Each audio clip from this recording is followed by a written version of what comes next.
is truly a great, phenomenal, illustrious, wonderful evening, and we are so happy that you all are with us this evening. I am Lanisha DeBartolabin, Executive Director of your Northwest African American Museum.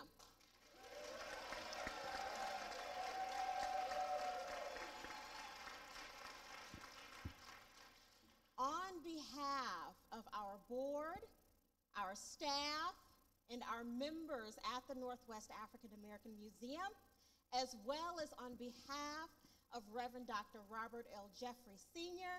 and the New Hope Missionary Baptist Church family, we welcome you tonight. We thank you for making your way to the program this evening. Give yourselves a hand for being here.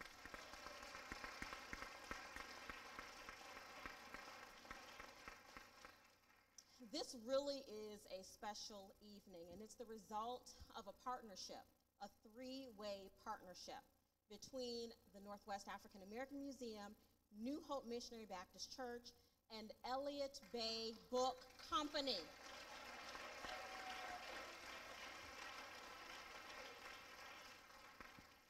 And certainly, we would not be here this evening if it were not for this man and the book company that he represents, Elliott Bay. They make amazing things happen in our community.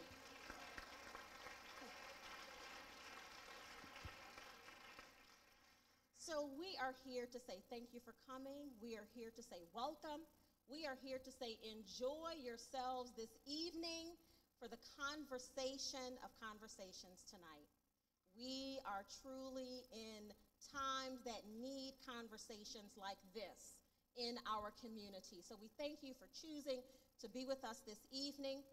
Our program will begin with a very fitting musical selection by Jason Turner, who is the Minister of Music here at New Hope, as well as the museum educator at the Northwest African American Museum. After that musical selection, Rick will come back up to give words of welcome as well as instructions about the book signing portion. After that, we are so honored that our special guest this evening will enlighten, empower, engage, and inform us tonight on critical conversations that matter to our community and to our nation. Please, let's welcome Ms. Valerie Jarrett and Mr. Hill Harper.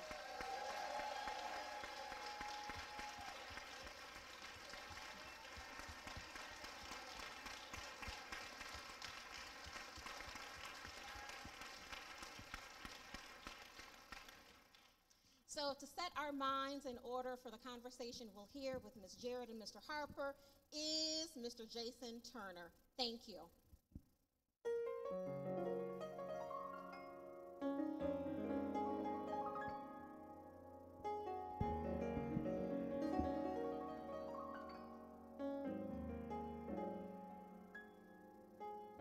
I believe the children are our future.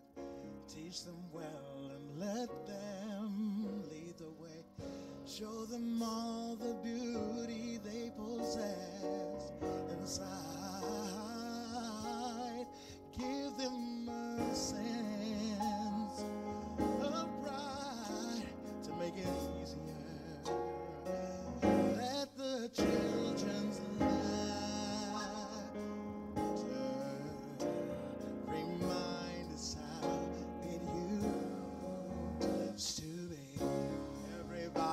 searching for a hero. People need someone to look up to. Never found anyone who fulfilled my need. A lonely place to be. So I learned to depend on me. I decided to walk in anyone's shadow. If I fail, if I succeed, at least I live as I believe. No matter what they take from me, they can't.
that's not something that happens in museums or bookstores.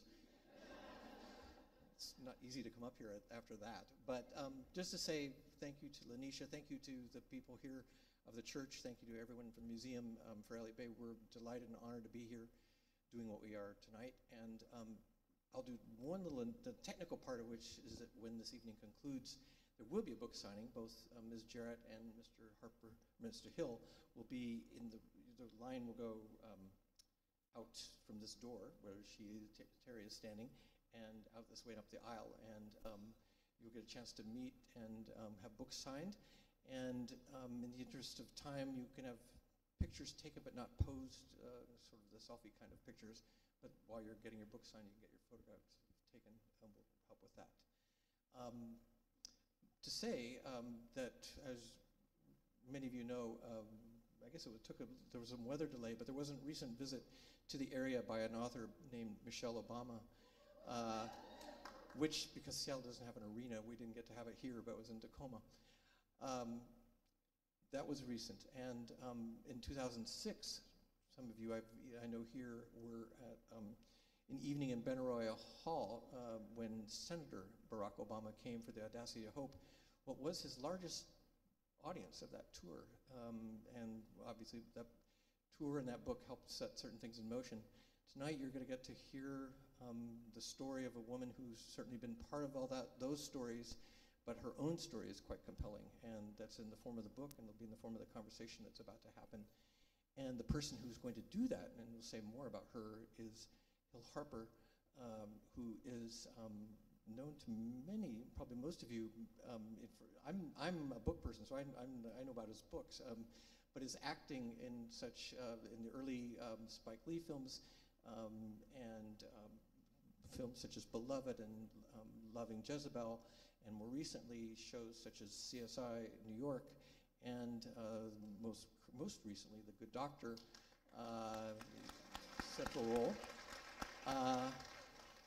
And he's working on writing for those, but we also know of him as the author of some wonderful books, and these started with early books called Letters to a Young Brother and Letters to a Young Sister, a book called The Conversation, and most recent of his books was Letters to an Incarcerated Brother, and really important books that he's done, and we're encouraging him to write more, and I think there is something else in the works, so maybe that'll come out if you visit with him afterwards. He also will sign books as part of what happens here afterwards, and we have copies of Letters to an Incarcerated Brother and The Conversation out front, along with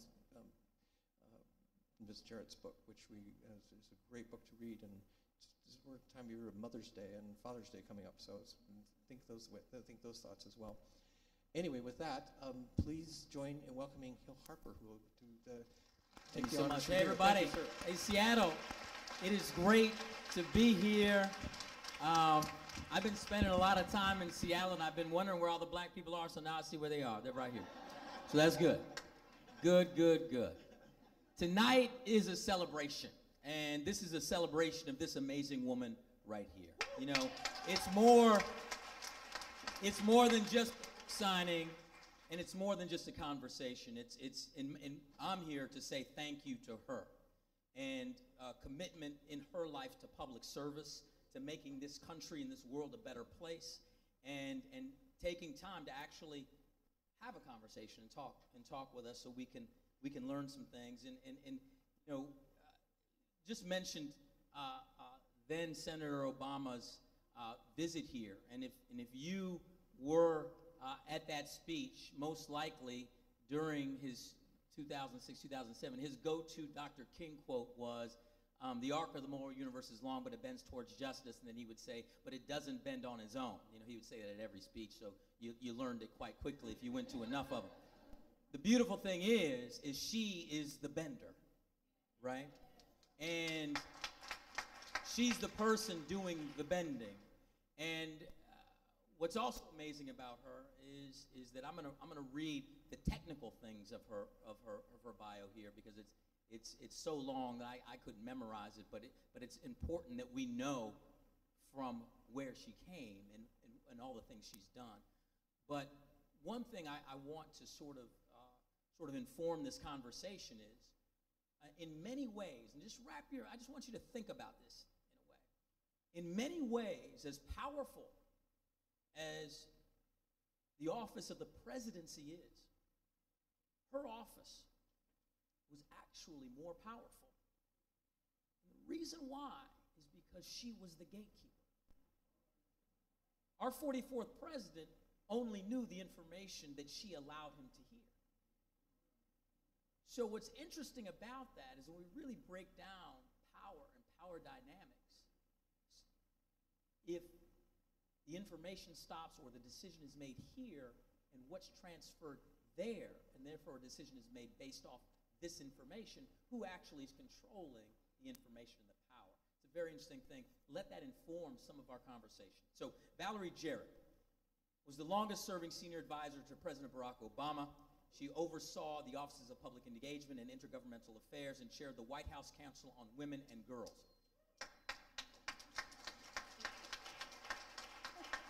Before joining the White House, she served as the Chief Executive Officer of the Habitat Company in Chicago, Chairman of the Chicago Transit Board, Chairman of the University of Chicago Medical Center Board, Chairman of the Chicago Stock Exchange, Commissioner of Planning and Development, and Deputy Chief of Staff for Chicago Mayor Richard M. Daley.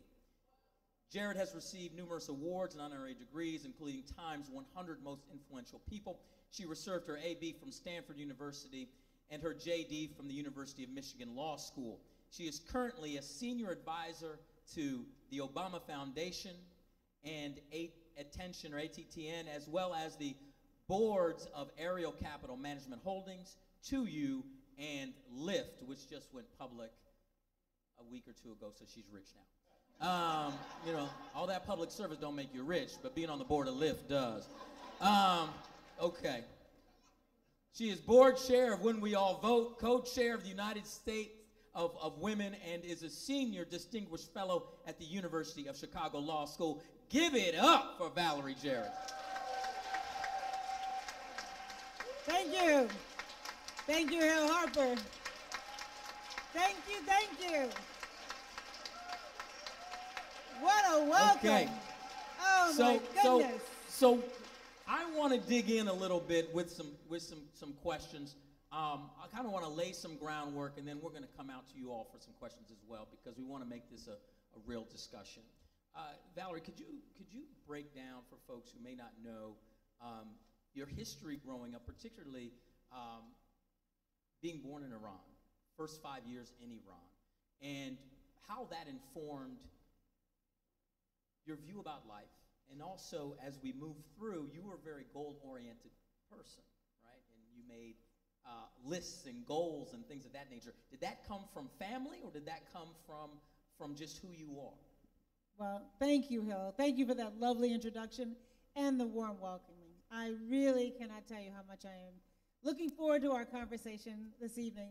But Hill, stop going around telling people that I had a more important job than the president. That is not going to serve me well. I said more powerful. I didn't say more important. I said more powerful. Don't say any of that. That's all going to get me in trouble. But thank you for the thought. So I was born in Shiraz, Iran. And now you might be saying to yourself, what was this black child doing being born in Iran? Well, my parents, who married in 1950, my dad was from Washington, D.C., my mother from Chicago. Both grew up during the Jim Crow era, lived in all-black communities because of restrictive covenants, and experienced what many of your families did in terms of discrimination in this country. My father went to Howard University, both undergraduate and for medical school, and then he went to Chicago, where he met my mom, and he was doing a residency there. A residency where he integrated a white hospital, and they told him when he showed up that he couldn't live in the dorm with the other white residents, and he would have to commute 5 miles a day by streetcar because he was not allowed to live with them. And those of you who know anything about the practice of medicine and residencies, you know they're working like, 48 hours straight, 72 hours straight, get off for a few hours and right back at work.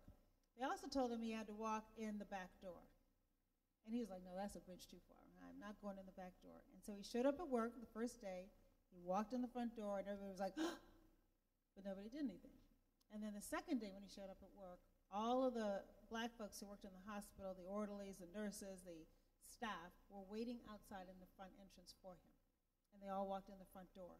So my father, I share that story to say he was used to kind of breaking barriers and being the first. And in the Army, he was a physician, but there weren't a lot of other black physicians in the Army. And when he left the Army, he looked for a job at an academic teaching institution in the United States, and he could not find one where his pay was equivalent to his white counterparts. And so he and my mom, who had only been married for a few years, kind of crazy if you ask me, decide, well, let's start looking outside of the United States. Maybe this black doctor from the US will find more opportunity away from home. And lo and behold, he heard about a position to start a brand new hospital in the city of Shiraz, Iran, and they asked him to chair the Department of Pathology. I know, that's what I said, wow. So he and my mother knew nothing about the government, the culture, they didn't speak the language. The furthest they'd ever been was Europe, go halfway across the world. And there he stopped becoming a black doctor, or a Negro doctor is probably what they called it back then, but he was an American doctor, treated with respect and based on the merit. And my parents lived on a hospital compound with physicians from all over the world. And what an interesting environment that was, how enriching that was for him. And he started doing research on fava beans. You wouldn't think much about fava beans, but they can be quite lethal to certain people. And that's what kind of piqued his interest in all kinds of research that he did the rest of his life. Well, I was the second baby born in the Namazi hospital. They practiced on some other poor baby before me, worked out all of the little kinks, and then along came Valerie. And we lived there until I was 5. From there, the research that I was mentioning on these fava beans caught the attention of a professor at the Galton Labs, University of College of London. And so my parents were wanting to begin their journey back home. They'd been gone for a while, we're getting a little homesick. And my parents were trying to figure out how you raise a black child in a community where there's nobody black at all living on this hospital compound. Cosmopolitan, but not a black person there. From there, after a year in London, he was giving a paper at an international conference. And someone, the dean actually, of the medical center at the University of Chicago was at the conference. Heard my father deliver this paper and offered him a job.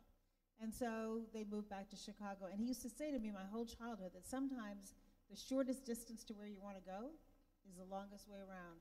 If they had not been prepared to leave the country and find opportunity well outside their comfort zone, he would have never maybe been the first African-American tenured professor in the Division of Biological Sciences, that's a mouthful, at the University of Chicago. So, right, so quite a journey, right?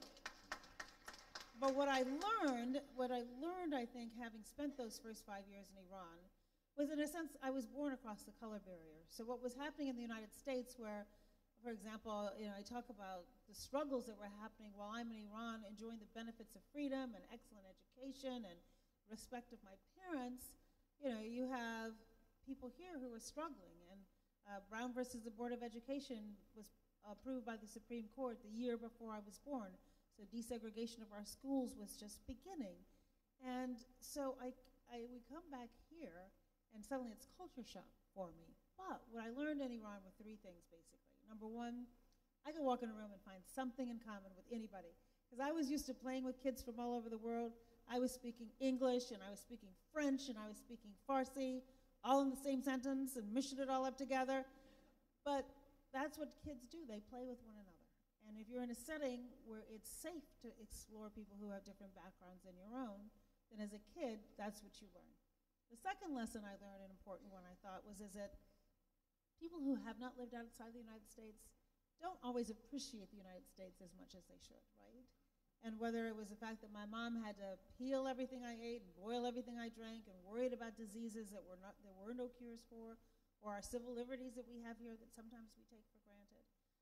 And then the final thing I learned is the United States is the greatest country on earth already. I know, I'm sorry, I slipped a bit.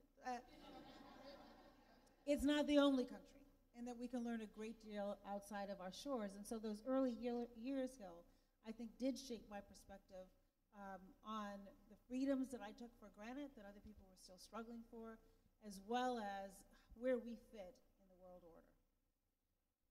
So let's, as we creep a little older, y'all, this book is phenomenal, by the way, and there's so many interesting stories and lessons, but one in particular that I want to sort of zero in on is chapter 6. It's changed from the ground up. And Valerie writes, in the early 90s, anytime you drove from the south side into downtown Chicago on the massive 14-lane Dan Ryan Expressway, at your right you were exposed to the largest and one of the most notorious public housing developments in the country, the Robert Taylor Homes, named after my grandfather. Now, who all here has been to Chicago? Who has ever seen the Robert Taylor Homes?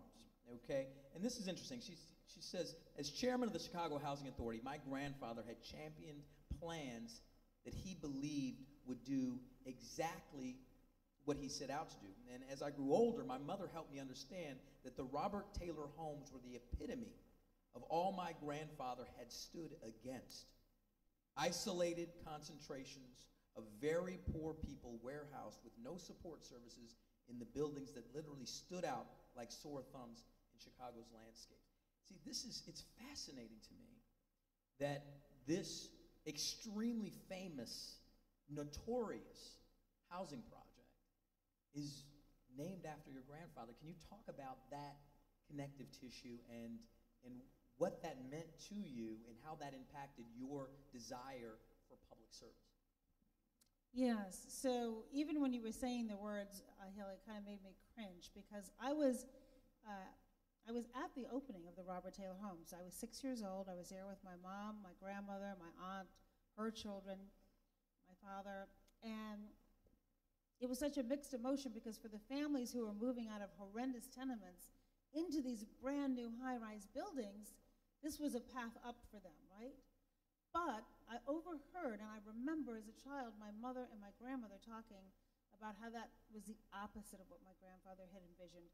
He had envisioned public housing that blended into the urban fabric, where it didn't stick out, where it was not stigmatized, where there were support services so that it could be a temporary way station for people to get on their feet, not a permanent effort to isolate and suppress and keep in poverty and in political isolation Black people.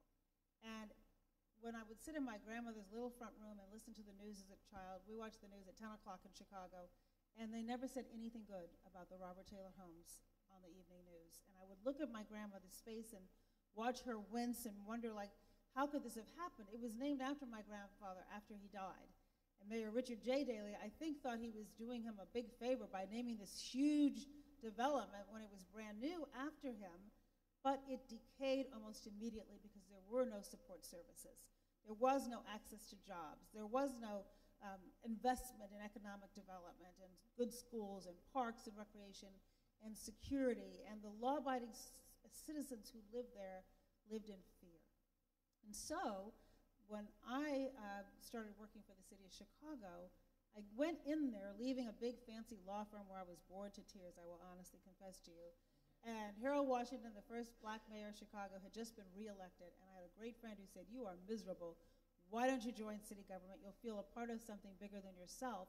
And when I was there, fortunately, the head of the Housing Authority started working on plans to transform all of these large tracts of public housing into mixed income developments. And I subsequently became the Commissioner of Planning and Development and was able to champion that effort. And I will tell you, one of my proudest moments was when the Robert Taylor Homes was torn down. And the thought of rebuilding back on site housing where people could live in dignity and be able to send their children to school without wondering whether they were taking their life in their hands. And so that was kind of coming full circle and being able to fulfill what he was unable to do. And he resigned as chair of the Housing Authority because he couldn't get the city council to buy into his vision for how we should be redeveloping the city of Chicago and allowing people who needed affordable housing to have it and look at it as a temporary moment in time where they could ultimately lead towards self-sufficiency. So to follow on that, let's jump to the White House. That's a big jump. No. Before we jump back to Chicago, because I think this is an interesting point. Public project or a government project or a government idea that wants to have positive impact. So the intention is actually positive, right? Can you talk about, during your White House years, What's an example of something that in your discussions you were like, we're going to do this and it's going to have a positive impact, but it turned out to not be that way in reality, and something that turned out that you believe to be, we thought this was going to work, and it actually worked even better than we thought?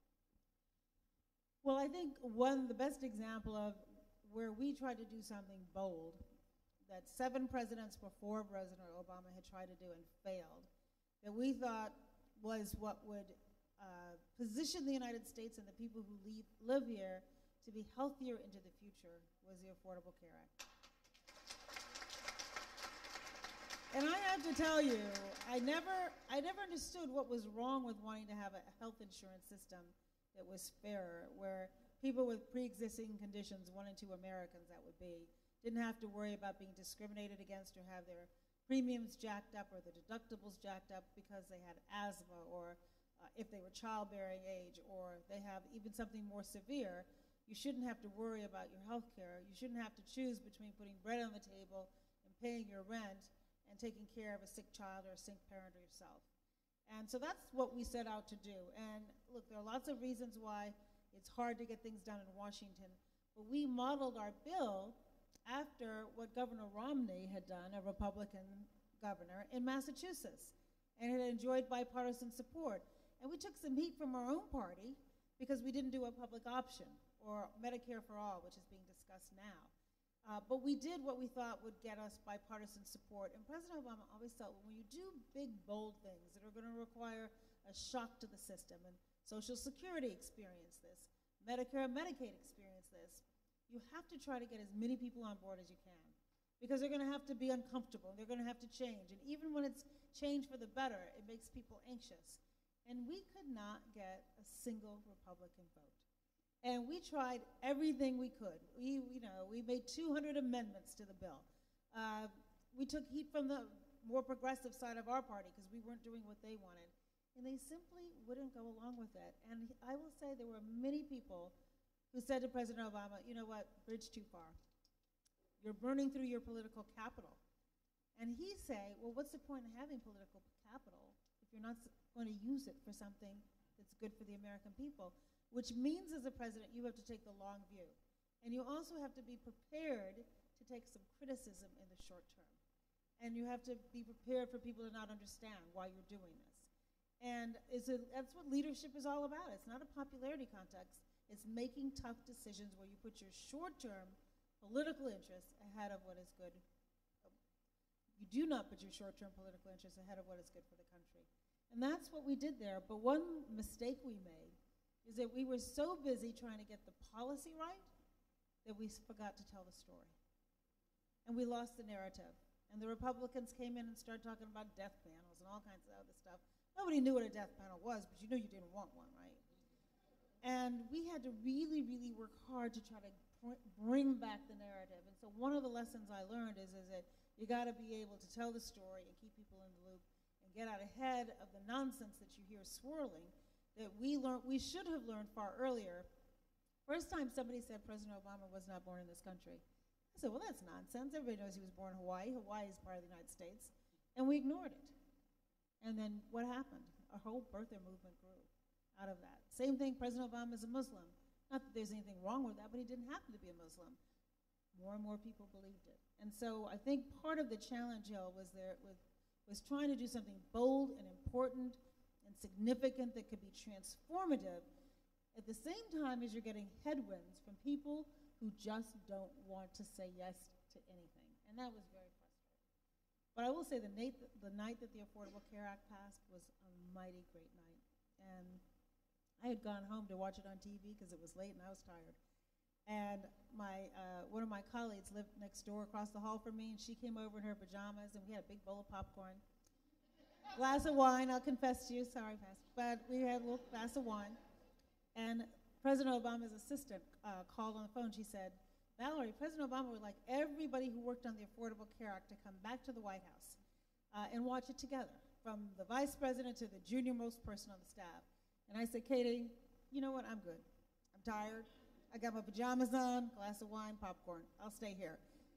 Katie says, perhaps you didn't hear me. President Obama would like everybody who worked on the Affordable Care Act to come back to the White House. So I was like, oh, that's right. He would be the boss leader of free world. Back to the White House we go. And it was a magical night. It was unseasonably warm, and we went outside on the Truman balcony, which is my favorite place in the entire White House. And he was thanking everybody. And he was the junior most person on my staff, vice president. He was so happy, and it was unseasonably warm. And the point of this story I want to tell you is that the very, very late in the wee hours of the morning, I sidled up to him, and I said, how do you feel tonight compared to election night? And those of you who remember Grant Park in Chicago, 70s, that never happened in November, ever. And he was so happy that night, obviously. And he said to me something I'll never forget. He said, election night couldn't begin to compare to this night. He said, election night was all about getting to this. You get elected not because you want to be elected for you, but because you are in service of the American people. And he knew he had done something, even though it was unpopular, that was good for you. Yes, yes. So I have about 7,000 other questions that I want to ask about White House years, but I want to go back. I know, I want to go back because in the book you talk about being shy, and You look surprised. yes. And so can we talk about how you found your voice, how you took on leadership through the portal of someone who was admittedly, when they were growing up, a shy person that kind of held back and stayed in the wings. Painfully shy is how I would describe myself. And I know it seems very unlikely since I can't seem to stop talking now, but I'd never spoke in public. I remember the first time I gave a speech, I took a job, the commissioner of planning, and no one had told me you had to speak publicly when I took the job. And the first speech I gave, and by this point I'm 30-something, and so I've had my entire young adulthood terrified of public speaking. And the first time I had no choice but to give a speech, I wrote on a note card what I wanted to say in ink, and I got so nervous I started to perspire. Exactly, and the ink got blurred, and my hand is covered with ink, and so when I get to the speech, I look down and I see a blue hand, and I'm trying to figure out how I can't shake hands with anybody because then they're going to get blue ink all over themselves, and I'm still really nervous, butterflies in my stomach, and I got through it. And it was excruciating for me. And then I had to do it again, and I got through it. And I had to do it again and again and again. And then I wanted to fire my press secretary because I said, I'm never going to talk to the press. I don't need a press secretary. And he said, give it a minute. You might want me. And lo and behold, the press started coming after me. And then, you can't be very sensitive when the press comes after you. I had a cartoon about me. No one wants a cartoon about them in the local newspaper. And I remember I went into Mayor Daley to complain. I said, I can't believe they did a cartoon about me. He said, they do cartoons about me every week. Toughen up. And if you don't like it, go in there and say something about it. So, but now I'm going to go back because when I was in college, I made a plan. Did any of you all make plans coming out of college? You're nodding your head. Okay, so I made a 10-year plan. 21, where would I be by 31? And it went like this. I didn't, as I said, I was shy, but I thought, what do I do after college? And my best friend was in law school, and she's 2 years ahead of me. She said, come to law school. And I'd slept through the GMATs, which is what you take for business school, because it was a really good party the night before. And so I thought, okay, law school it is. But I need a plan, because everybody seemed to have a plan, knowing where they wanted to go. So my plan went like this. I was going to go right to law school. I was going to figure out what was my passion in the practice of law. I was going to probably move home to Chicago, where I was from. I was kind of homesick, and I'm an only child. I was going to fall madly in love. I was going to get married. I was going to have a baby by the time I was 30, with that biological clock ticking away. Fortunately, it ticks a little later now, so people have more time. And I was going to live happily ever after. And in law school, these big law firms came up and recruited, and so I took a job there. I was flattered that they wanted me. I went to one law firm. It was a great firm. I was kind of bored, so I went to an even better law firm. I married, figuratively, the boy next door. Now we're going to really talk, okay? So our moms grew up in the same apartment building that my grandfather managed. Our fathers were friends. He was a doctor. I was a doctor. I was a doctor. He was a doctor. My father was a doctor. I'd had a crush on him since I was 8 and he was 12. He was an altar boy in my church, with my grandmother used to take me to. And I would just sit in that church and watch him. And I would say, please pay attention to me. And of course, he was not looking at an 8-year-old, and I shouldn't have been looking at a 12-year-old. And he never paid attention to me until I was 25. And when I was 25, I ran into him at my cousin's wedding, and he actually looked at me. And I thought, I'm going to marry you, because I've had a crush on you forever. I didn't actually get to know him very well. And so I married him. And I had a baby just shy of my 29th birthday, right on time. And the book begins with me just a little over 30, sitting in my office, my big fancy office at this great law firm, looking out over Lake Michigan from the 79th floor of what was then the Sears Tower. And my marriage was crumbling. I was looking at this daughter that I was leaving every day after I came back from maternity leave, gut-wrenching to leave her to go do something I felt so unfulfilled. And I thought, what am I going to do? So what do you do when you don't know what to do? You phone a friend. And I had a friend who had worked for Harold Washington in his first term, and he was just going back to his law firm. And he said, why don't you think about public service? You'll feel a part of something bigger than yourself. And it was in city government, Hill, that I started advocating for people who didn't have a voice. And I loved doing that, particularly compared to advocating for the people who were my clients at the big law firm, who I could have cared less whether or not they got what they wanted.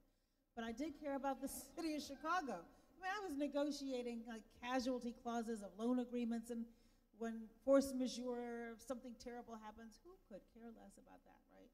Well, a lot of people cared, like the clients at the firm, which is why I wasn't very good at it. But at the city of Chicago, my client were the citizens of Chicago.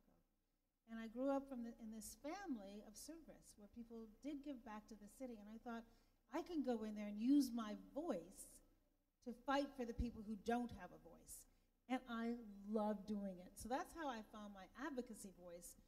But I found my voice to advocate for myself actually much later. And it was after 2 years I had a client in the mayor's office, black woman, my first real mentor, professional mentor, who looked after me. And I mean, she would do crazy things like, I'm a single mom and I would have to, want to get home by bedtime. And so she would come to my house in the evening and we'd put Laura to bed and then we would work for another few hours. And she did get a free dinner out of it. I mean, it's not like it was nothing in it for her, but most clients don't do that for you, right? And she finally said to me after 2 years of working together, you need to go ask for a promotion. Well, there was no way I was asking for a promotion.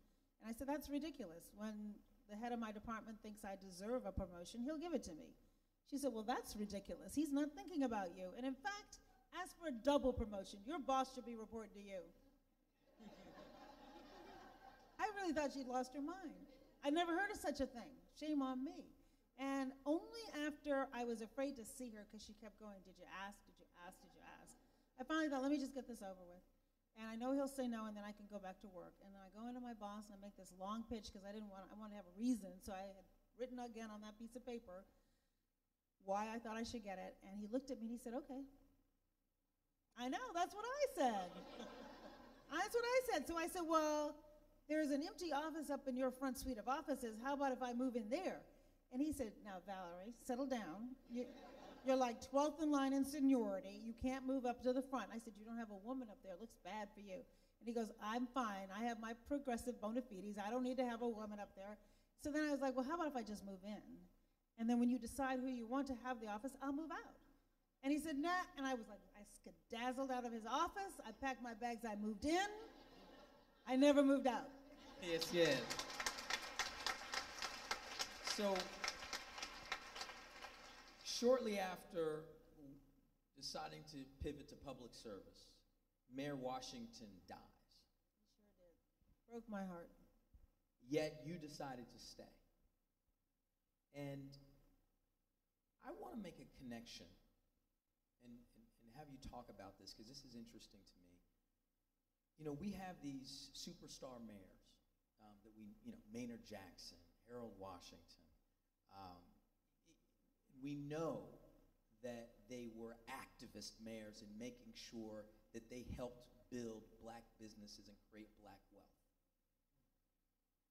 one of the criticisms of the Obama administration is that the administration wasn't activist enough in ensuring that black wealth was created.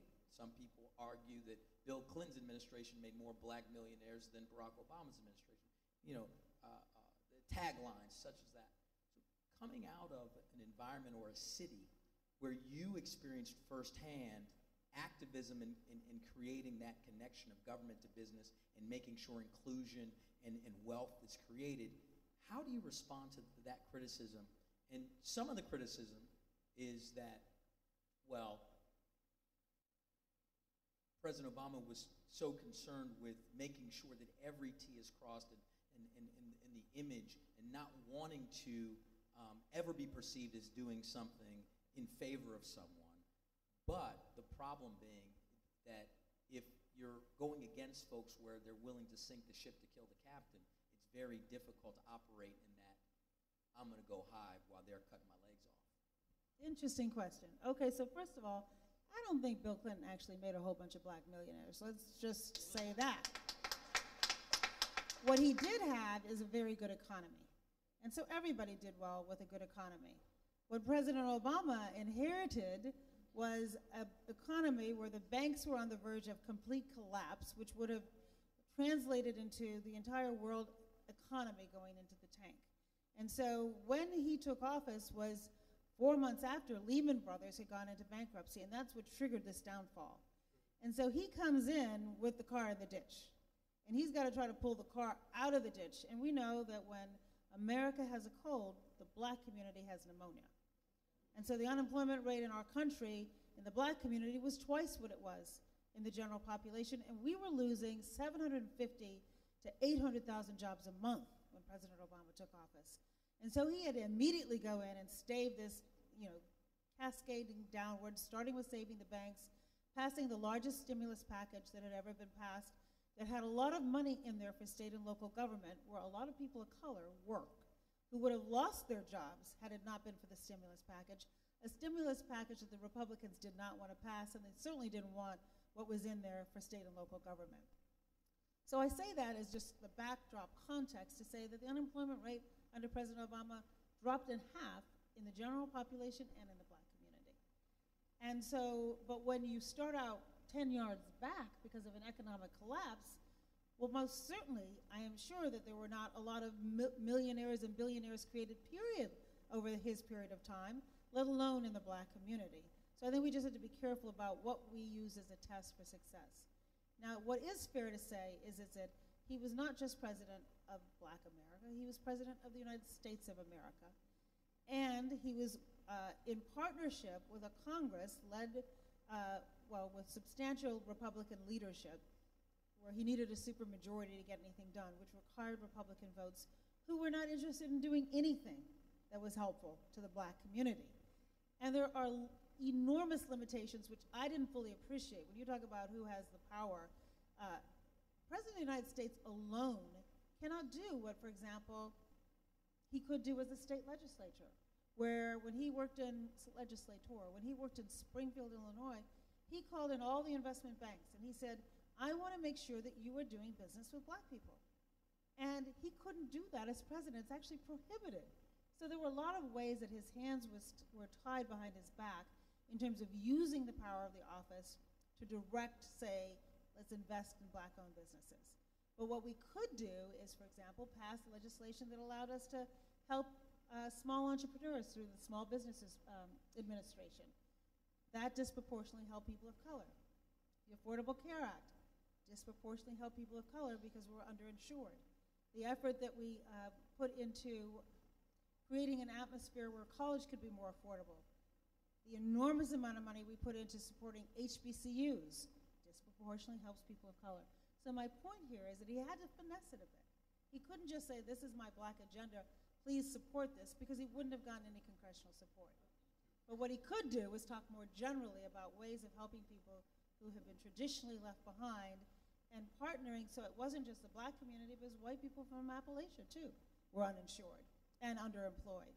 And that approach was one that was designed, ironically given where we are today, to bring people together, to make people not feel that in order for you to have a piece of a pie, I got to give up a piece of a pie, but rather, let's make a bigger pie.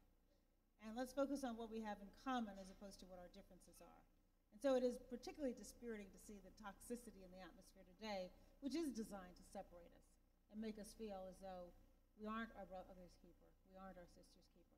And that was the philosophy that he had that I think propelled him into being elected twice, which left me so confused on election night in 2016 as to what in the world happened. So before, we're going to come out for just a few questions in a second, but now I'm going to ask some of my fun questions. I thought we were already having some fun. No, this is more fun. Okay. So I want you to tell me and us who is more impressive, Barack or Michelle? Well, yeah, you know what? That's not fun. That's troublemaking. And I would say this to you, because you're a father, your son is here, which is wonderful. I love that he's here with us tonight. I only have one child, but I always imagined that if you had more than one child, you would not be asked to pick which is your favorite child. And I look at the Obamas as the younger siblings I never had. Now, I'm beginning to think I'm going to stop saying that about him, because he has so much gray hair that it's making me feel kind of old. But look, I've known them since 1991 when I hired Michelle Robinson to come and work with me in the mayor's office. I've been a part of both of their lives ever since then. And it's unusual to feel equally close to both people in a couple. Usually you gravitate more to one than the other. So if I had to choose, I probably could, but I'm not going to tell you which one. Okay, that's fair. But she just wrote a really, really wonderful book.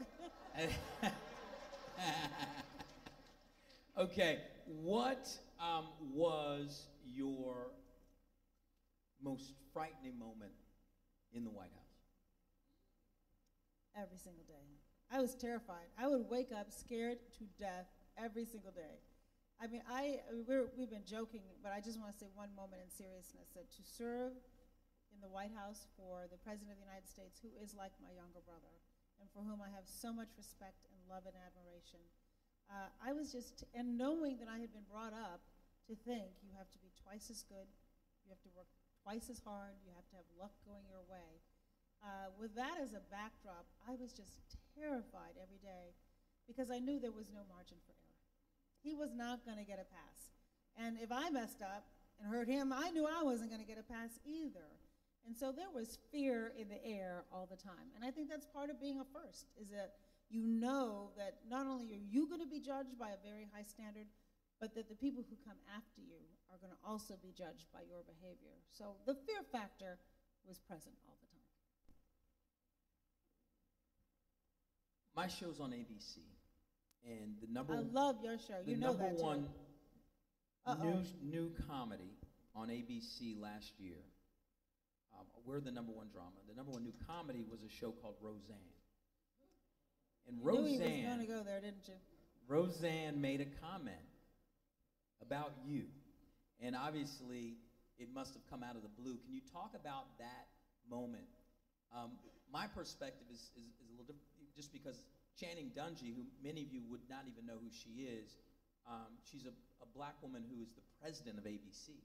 She was. She's now at Netflix. But at the time, she was the president of ABC. And you know, and I know her, and it was interesting to see how painful that was for her as the president of a network, when the number one person on her number one show that she had added made this type of statement, and how it impacted. How did it impact you? And can you talk about that? Roseanne who?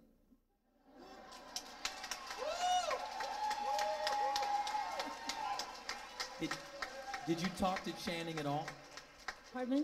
Did you talk to Channing at all? Well, what happened was, actually, Bob Iger, who's the chairman and CEO of Disney, called me, and he said, I want you to know that we had a meeting with our senior team a little while ago. Channing was there. She was running the programming there, and she recommended that we terminate the show, and I wanted you to know that I supported that decision completely. He said it was her decision, but I wanted, because I know Bob really well, and he said, I just want you to know I completely concurred with the decision. And it doesn't matter to me whether the show is number 1 or number 31. We have to be consistent with our values, and that's not reflective of our values. And it's the same night, totally coincidentally, as it would happen, I had scheduled to participate in an MSNBC town hall on race. And what I said there is, look, I am well loved.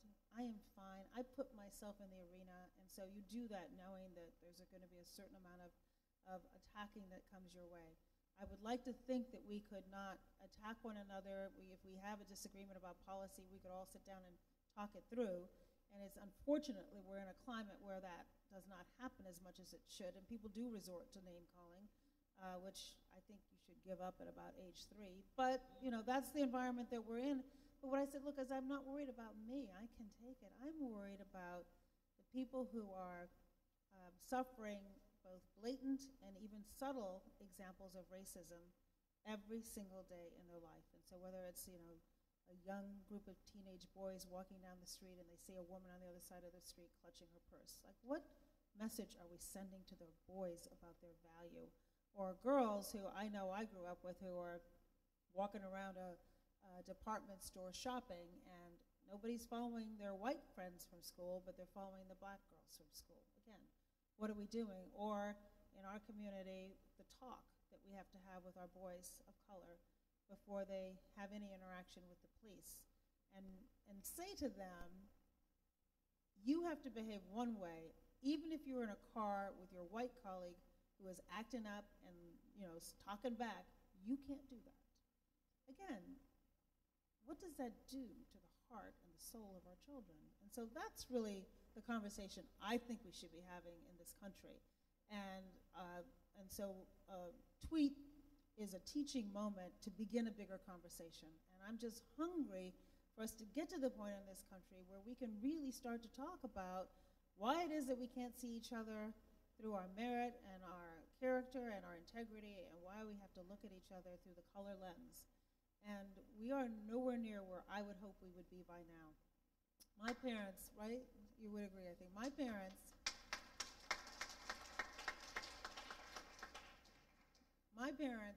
Barbara and Jimmy Bowman, who you will learn a lot about in my book, so lucky to have been so loved with unconditional love and high expectations and safety net. I mean, when I went to college, my mother calculated what every single day of a class cost. She did, like not the class for the semester, each day, each class. And she handed me a note with the dollar amount. She said, this is what your dad and I are spending on your education. And if you are tempted to cut class, this is coming out of our pocket. And she wasn't trying to guilt trip me, but she did want me to go to class. And the night, the Sunday after the 2008 election, my parents and I were with my father, who was very, very ill at the time, and he was in rehab. And we watched 60 Minutes. And President-elect Barack Obama, I loved the way that sounded then, and his wife, Michelle Obama, did an interview together. And if you didn't see it, if you don't remember, go back and look at it, because it will remind you of good times. And they were sitting next to each other, and they reminded me of the way they looked the first night I had dinner with them in the summer of 1991. Deeply in love, respect for one another. The whole nation was feeling hopeful. It was a beautiful interview. At the end of the interview, my mother looked at me, and she said, I have a question for you. I said, what? And she said, how did you know that he could win? Not that he would win, but even that he could. And I looked at her and I said, because you raised me to believe that if you worked twice as hard and you had a goal and you were resilient and determined and you went for it and you had a little bit of luck, anything was possible. And she said, well, I didn't believe that. I'm like, what? And my father chuckled up. Here he is, very sick, and he's like, yeah, I didn't believe that either.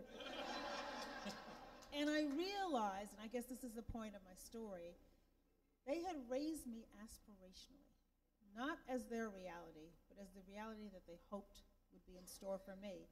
And that's about the greatest gift a parent can give you, is that I was not shackled by their experience of Jim Crow. They enabled me to see the world through that childhood in Iran, where everybody was treated the same regardless of these great differences. And that's where we need to go, right? And that's the way, when you think about your son, you want him to be raised not by your reality, but by the reality that moves us forward. And that only happens if we all get together and decide that we're going to take ownership over this great democracy and make it what it should be. And that's on us. So let's talk about your future real quick. You once thought, or you once were thinking about considering running for the mayor of Chicago. Is politics potentially in your future? Or what do you think? What is the new plan? I did think about running for mayor. It seems like a lifetime ago now. And I also thought about throwing my hat in the ring when President Obama was elected and taking his seat in the Senate.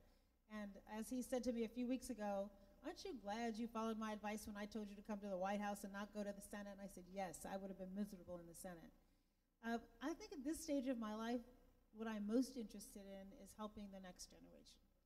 And I just love being around young people. It's part of why I joined the faculty at the University of Chicago Law School, which is so ironic since I haven't practiced law in 100 years. But it was really to be around the young people who are curious and are excited. And there's so many people who are now, I think one of the results of the last election is the degree of activism that has been awakened. Beginning the day after the inauguration with the Women's March, those young kids from Parkland who arranged the March for Our Lives, the protests that we saw over the Muslim ban, the protests we've seen around separating these families at the border where they don't even know how to match them back up with their parents and deporting children and leaving parents here. I mean, just horrific behavior that I don't think reflects our values. People are standing up and making their voices count in response to that, and I think that is a terrific thing. And so what I want to do is to help that. So I'm helping President Obama with his foundation. It's supposed to be a platform for civic engagement, teaching people how to go back to their community with evidence-based strategies that are based in goodness and helping communities get stronger. I formed the United State of Women together with a woman named Tina Chin, who I worked with in the White House. We're fighting for gender equity. There was a White House Council on Women and Girls that I chaired for all 8 years. The new administration did not continue the council, so we're going to do it outside of Washington. And we had a huge summit last summer with 6,000 people who showed up in Los Angeles, and all people focusing on gender equity. Mrs. Obama and I created the United States, we created the When We All Vote. And When We All Vote is all about nonpartisan ways of trying to get people to realize how important it is that they vote, the most basic responsibility of citizenship. And I've met with several of the candidates who are running for president, and I've given them all similar advice, which is to go out and make an authentic case for why you should be trusted with the most important office in this country, second to citizen, which I do believe is the most important, and make an affirmative case, and don't beat up everybody else so badly that we go into the general election in a weakened state, because the eye on the prize is winning back that general election. And so that's what I'm really about doing. And I find that compared to the early part of my adult life where I was staying in that comfort zone, the magic and the adventure is in the zig and the zag. And I love the fact that I wake up every single morning doing exactly what I want to do. Now, don't hate me, because I know a lot of people don't get to do that yet. But I feel like I earned that after all those years in Washington, and it is so liberating to feel as though I can listen to my voice, and I now trust my voice. And my goal is to use it to be an agent for change and to help empower other people who are still struggling to find their voices. You certainly earned that and more, absolutely. So we have time for just two questions. I saw that hand first. Thank you for being here. So my question actually isn't for me. I invited my friend Tisha here with her daughter, who's 11. Hey, Tisha. Hey, daughter. How old are you? Ugh. And you were just talking about the next generation. I would love to hear your advice for Naima. Well, first of all, my advice is read my book. I have a lot to say because, well, the 11-year-olds today are just so much smarter, wise, worldly, connected than I ever was at your age. And I would never have had the nerve to think of a question, let alone ask a question at your age. But I think what I want you to do is to appreciate the adventure of taking chances And you're here with your mother, who I know loves you dearly, because I look at her face and tell that she's just crazy about you. She's going to catch you if you stumble. She's going to lift you up. She's rooting for you. We're all rooting for you. And I think appreciating the fact that we can't go this alone, that we need a support network around us, and that when you have that network, you can afford to take chances. And you can afford to be curious.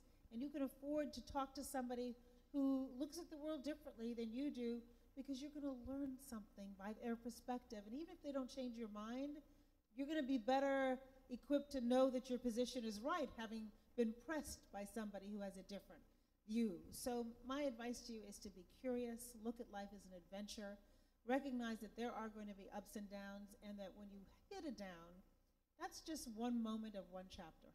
And you will get back up and you will be fine, because you are well loved. And in return, what I hope for you will do when you are my age is that you will have opened the door and helped other people come behind you. And we all stand on somebody else's shoulders, right? And so the question is, like, how are we preparing ourselves so that somebody can stand on ours? Right over here, same left and same square. Hi. I want to say first that I admire your trajectory in your career, but I feel the need to ask this question. Can you talk about the process that ended with Puerto Rico having a fiscal control board, and how do you feel now seeing that it hasn't worked? It's been worse for my country. So. What's your country? Puerto Rico. There's a fiscal control board that yes. Obama Look, appointed. Puerto Rico and the financial challenges that it has had were extraordinarily complicated and perplexing to us. And we spent an enormous amount of time working with the government in Puerto Rico, trying to figure out how to stabilize the economy at the same time as employers were leaving, which is just a downward spiral. And the worse the economy got, the more employers left, the fewer jobs there were, and then you're taxing people at a rate where it's a diminishing base. And so it was extremely frustrating, and we were unable to get Congress to take the kind of steps that needed to be taken to really shore up the economy. And now, in the aftermath of the tragedy of a year and a half ago, it's really in trouble. And so I don't think you can just say the control board didn't work. There were a lot of factors that contributed to where Puerto Rico is today. And what I wish is that people would appreciate, who are in positions of power, that Puerto Rico is a part of the United States, and we have a responsibility to. Back right over here. Hello, Ms. Jarrett. Sorry about that. That's okay. You got a great voice. You can call me whatever you want to call me. Thank you. I really appreciate that. I really appreciate it. So, so I wanted to talk to you today about a very pressing matter that's happening right now in our political sphere. Right now, on the national level, a lot of the conversation is being centered around reparations for ADOS. That is the American descendant of slaves. And I wanted you to talk more about that. What is your stance on reparations for the American descendants of slaves, given the racial wealth gap, which is growing as we speak, between black families and white families? We already have reports from publications like the Washington Post, who are telling us that that in the mid-century, in about 2055, the median black family will have zero wealth. So what are we doing as a community, as a nation, to solve this problem? Thank you. Really good question. So here's what I think about reparations. I don't think reparations alone is going to solve the problem. I also don't think that in this political environment, reparations is ever going to happen. And so where I look at what we ought to be doing is we should be figuring out, how can every child get an excellent education? How can we ensure that every child goes on to college and finishes college without being so laden with debt that they retire still paying back their college loans, which happens today in ridiculous proportion? What can we do to level the playing field so that our young children have access to jobs in science and technology and engineering and math, the growth fields of the future. And what do we do to get those employers to recognize that if you want to hire people of color and you appreciate the diversity as a strength, then you can't just recruit from the same places that you've always gone and expect that something is going to happen differently.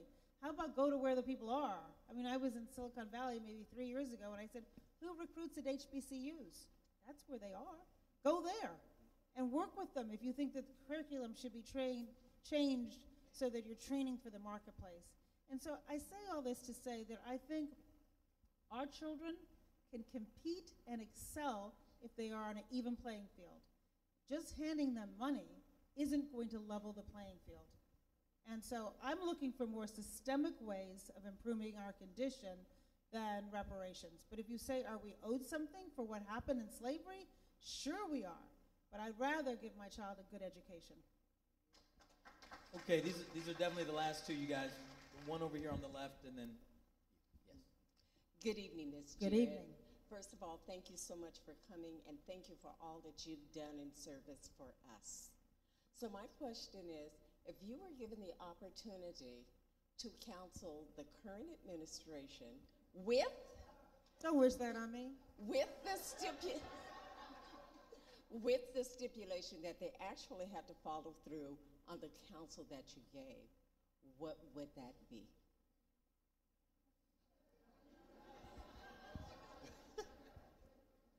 Well, number one, how about let's start with telling the truth.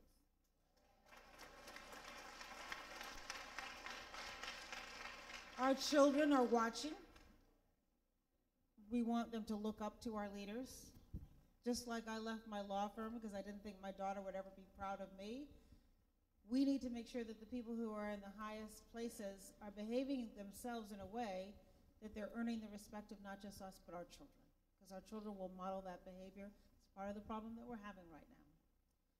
Number two, remember, it's not about you. It's about service. And there's a big difference. And if you get caught up in thinking it's about you, then you're not going to make decisions that are about us. And I think part of being a leader is that you represent the interests of people. You have the ability to make their lives better, or you have the ability to make their lives worse. Let's concentrate on making their lives better, which means that you have to resist the temptation for a short-term, emotionally impulsive action. And it actually takes more strength, I think, and more courage and more fortitude and less selfishness for you to put your personal feelings aside and focus on the American people. When Joe Wilson screamed in the middle of the first time President Obama addressed the joint session of Congress, some people said to me, well, why didn't President Obama yell at him and set him straight? Because he was talking about the Affordable Care Act. And that was more important than how that man's disrespect made him feel. Don't get me started.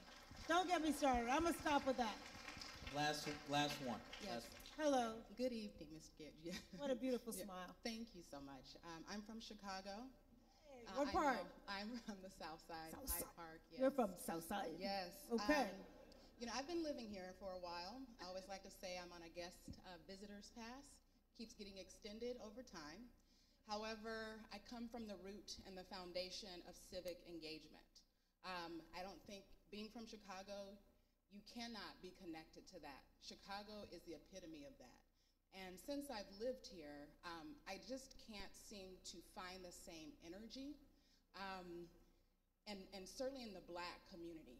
I know in Chicago we have lots of problems, but I also know that people are willing to step in uncomfortable places to address the problems. There's a sense and an element of fearlessness. And what I often feel here is there's no sense of urgency. There is very lack of intensity, intentionality to move our community forward here. And I understand that it's the 6-7% of Black people who live here, but it doesn't mean that we have to fall silent and allow some of the things that happen here to go unnoticed, go unspoken on, and also, quite frankly, to be addressed for our young people. And so I would like to ask the question of you this evening. How is it that we, in a place like Seattle, Black people here, can find civic engagement with intentionality and also not fall into the victim or the voice of passive aggressiveness that is notoriously known in the Pacific Northwest. I'm gonna pass the plate now. Well, I have one suggestion right off the bat, and is that you should run for office. That's what I think. And I'm not kidding. I mean, I think what we need to have is people with passion, with sense of service, with a sense of outrage about the status quo, to say, I'm going to do something about it. And the one thing that I have learned over my rather long career now is that one person can make a huge difference, positively or negatively. And a voice like yours that can stand up in a room like that, my Lord, I couldn't have done anything like that at your age, but you just did, is amazing. Run for something. Run for something. You are now a resident of Seattle. Run for something. And I mean, I'll say this because I know we're wrapping up now, and you've been so wonderfully gracious to share your evening with me, and I appreciate it. But one of the main messages in my book, and maybe I will close with a passage from the book, or a conversation I had once again with my mother. And she's the half glass, half empty kind of person. Actually, 2/3 empty. And she will always tell you all the dreadful things that could happen. Biggest fight my parents ever had was over the lottery winnings. They didn't win the lottery. It was what they would do with it if they won the lottery. And they went at it. And my father wanted a big condominium at the George Cinq in Paris. And my mother was like, you have to pay half of the money in taxes. And by the time you do that, you know all these families who win the lottery, they go into bankruptcy. And so this is how my mother thinks, okay? So enough about my mom, but I wanted that backdrop so you understand. We had a conversation post-tweet. And my mother said to me, she was so upset. And I said, Mom, I'm fine. What are you talking about? And she said, no, it's not about you. It's about that somebody like you, in a position that you were in, could still be treated like that. And that triggered a conversation about everything that's gone wrong over the last 2 years, the rollback of many of the accomplishments of the Obama administration, and I won't go through them because it just still makes me hurt. But she listed every single thing that had been reversed. And then I listed, like, the Women's March and the March for Our Lives and the young people who were running for office and all of the things that I thought were going well, the activism that I see as I travel this great country, the ordinary people who are still doing extraordinary things because they care about their community and this country. So we go back and forth, each one of us presenting her bad, me good. And in the end, she just looked at me. And she said, you know the difference between you and me? She said, you think we're almost at the mountaintop. I think we're dangling over the precipice. I know it was deep, wasn't it? She's 90 years old. I said, you're still bad, Mom. That's pretty good. And I thought about that a lot over the course of, the last 8-9 months since she first said it. And I realized that we're both right. And the direction we take at this pivotal moment depends upon you, and really you. And what we're going to do to make sure that the democracy, this country that we consider home, reflects our values and our priorities and moves us to find out how do we tap into the goodness in each of us and the activism that it takes to feel that you can actually make a difference. You have that. I know it. I'm good at recognizing talent, young lady. I am. I picked a really good one many years ago. I got a good track record. And you have that spark and that passion. And so how do we harness it? And how do we support, if not you, people like you, so that when they run for office, we don't just elect them and then go home and say, you're on your own. But that we have your back. And that's what civic engagement is all about. It's recognizing that that is truly the most important office. And it's one that you hold and I hold, and you hold at age 11 and you hold at age 3. We're never too young, too poor, too anything to not be civically engaged, and we should remember that. Thank you very much, everybody. Huge friend, Valerie Jarrett, ladies and gentlemen.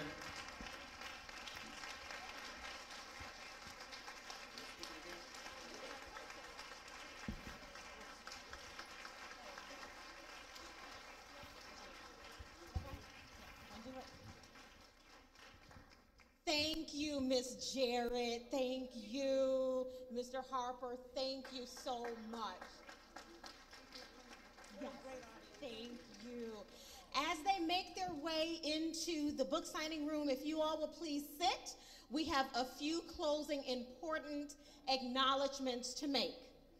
Because if you have enjoyed this evening, if you have been empowered this evening, let's give a hand to the partners who made this possible tonight.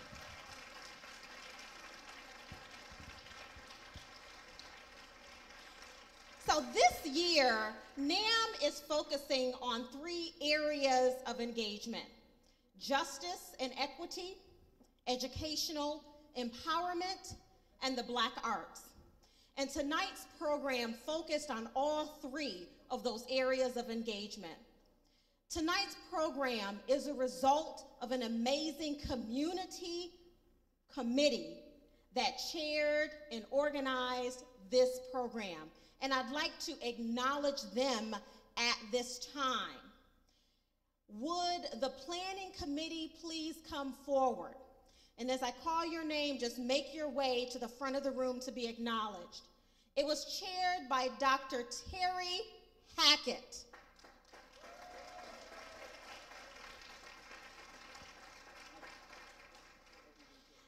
The committee is actually working right now. And committee members included Isaiah Anderson, Corinda Harris, Hana Tadasa, Evelyn Alexander, Nina Jennings, Leah and John Davis, and Robert Lee on our AV. Let's give this committee a hand.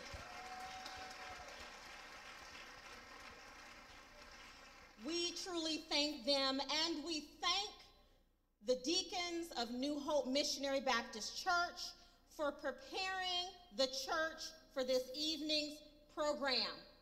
Deacons of New Hope, thank you, and I'm going to call your names, and would you please stand as you are acknowledged.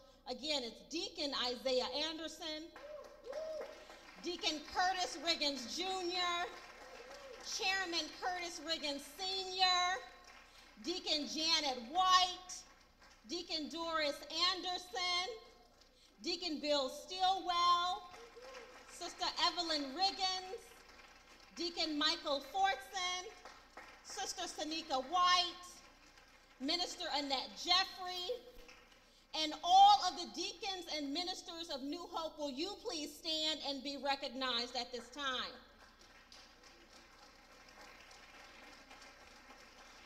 We want to thank Minister Jason Turner for opening our program today with song.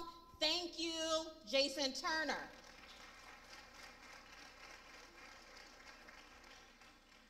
Now, if your membership is current with the museum, I'd like for you as a museum member to stand and be acknowledged for your support of the museum.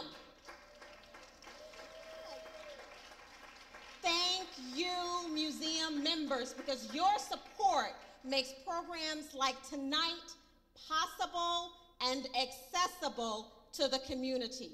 So thank you, members of NAM.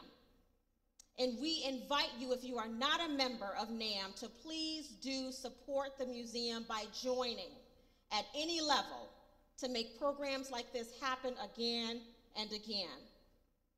We are also thankful again to Elliott Bay Book Company, and we see so many museum partners tonight.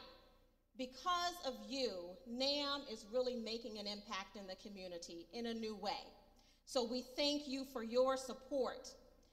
And lastly, we thank the pastor of this church for opening the church tonight to the community, free and open to the public for this conversation. Pastor Jeffrey, thank you. Thank you.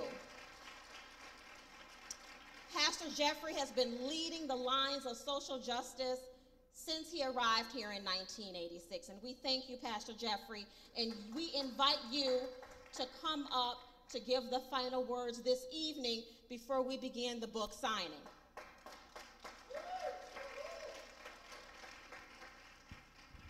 I just want to thank Lanisha DeBartoleta for being the great person that you are, just a star.